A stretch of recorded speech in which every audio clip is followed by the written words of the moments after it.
Kwenye ulimwengu wa roho kuna hatua za kukua. Tunaanza tunakuwa, mtu anakuwa kwenye uaminifu, anakuwa kwenye imani, anakuwa kwenye utoaji, anakuwa. Kadiri anavyozidi kukua ndivyo anavyoelewa kwamba Mungu yuko hivi. Anavyozidi kukua ndivyo anavyoelewa kumbe hiki kiko hivi.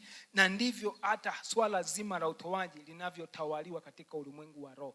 Utoaji katika ulimwengu wa roho muda mwingine unasimama kama lugha inayoweza kuzungumza. Mfano, Yesu wakati anahubiri, wanafunzi hawana chakula, kimeisha, anawauliza sasa tufanye nini? Wakamletea vikapu vile. Akuvishika, akuamuru mbingu zinyeshe vitu. Biblia inasema alishika, kainua, akashukuru, alafu akasema wagawieni. Maana yake ni nini? Kwake yeye Yesu kushukuru ni zaidi ya asante. Maana yake ni lugha ya kusema nahitaji zaidi.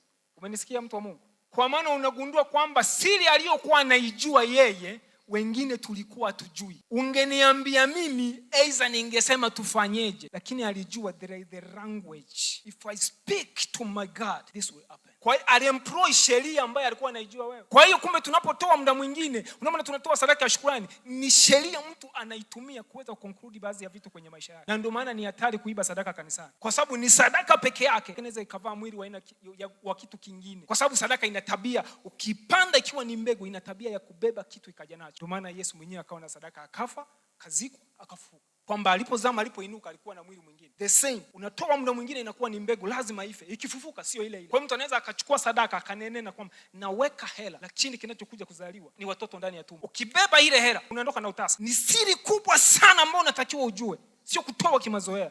Unaweza ukatoa vibaya na ukajifunga. Kaiga kwenye kifungo cha mateso ya kudumu. Bwana Yesu asifiwe, watu wa Mungu.